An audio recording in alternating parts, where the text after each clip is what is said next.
소위 김건희 상설특검법과 마약수사 외압 의혹 상설 특검법을 강행 처리했습니다. 이재명식 특검법은 위헌적인 독소조항을 유지하면서 이름만 바꾸는 용어 혼란 전술에 불과합니다.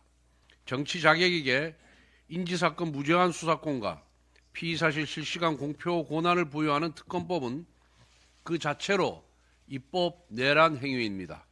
어제 민주당은 법사위에서 소위 김건희 상설특검법과 마약수사 외압 의혹 상설 특검법을 강행 처리했습니다.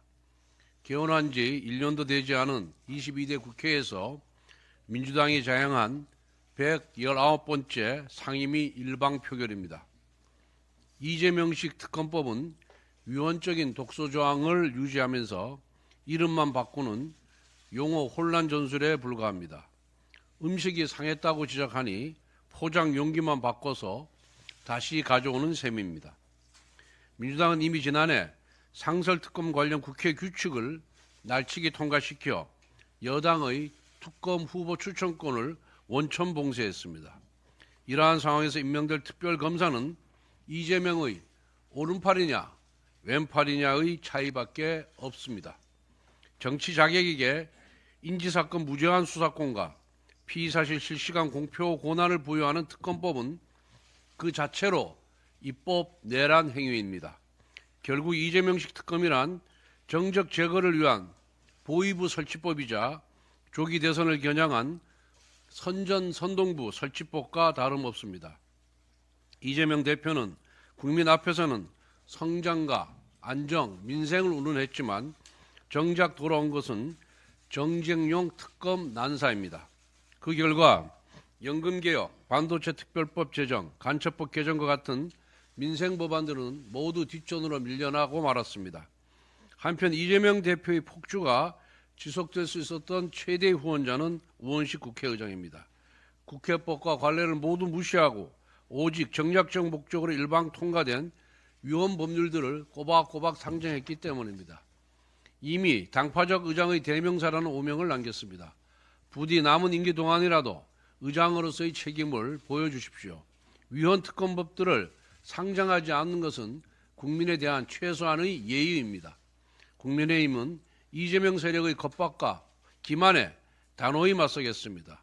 목적과 내용, 그 과정까지 모두 위헌적인 이재명식 특검법 부결에 당론을 모으겠습니다. 어제 민주당의 이재명 대표가 최상목 대통령 권한대행을 향해 국민 누구나 직무유기 현행범으로 체포 가능하다. 몸조심하길 바란다며 공개적으로 협박을 했습니다.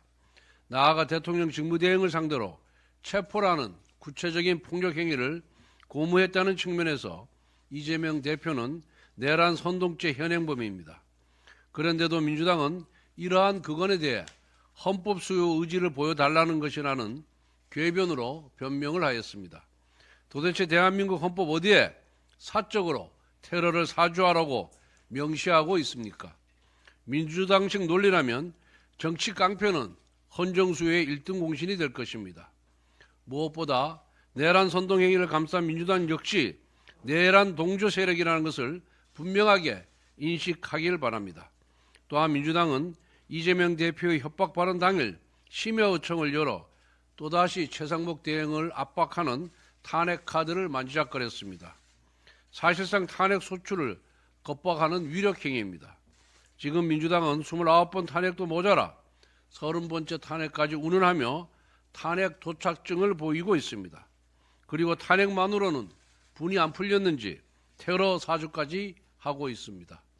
정치 집단의 가학적 행태가 극에 달했습니다. 그래서 민주당의 이념은 잘사니즘이 아니라 사디즘입니다. 한편 이재명 대표는 헌법재판소를 향해 대통령 탄핵 심판 선고가 납득할 만한 이유 없이 지연되고 있다고 주장했습니다. 그러나 진짜로 이유 없이 지연되는 것은 바로 본인의 선거법 위반 재판입니다. 현재 이재명 대표는 선거법 위반 항소심 판결을 앞두고 있습니다. 그동안 이 재판을 이사불명, 폐문부재와 같은 회개한 수법으로 지연시켰던 사람이 과연 무슨 염치로 신속한 재판을 압박한단 말입니까? 무엇보다 이재명 대표와 민주당은 최상목 대행에 대한 탄핵 언급을 완전히 중단해야 합니다. 국가의 경제, 외교, 안보 등 여러 위기를 맞고 있는 상황에서 권한대행의 대행까지 탄핵하면 위기와 혼란은 극에 달할 것입니다. 아무리 이재명 대표와 민주당의 머릿속이 탄핵 심판과 선거법 위반 항소심의 시간표만 있다고 해도 넘지 말아야 할 선은 지키길 바랍니다.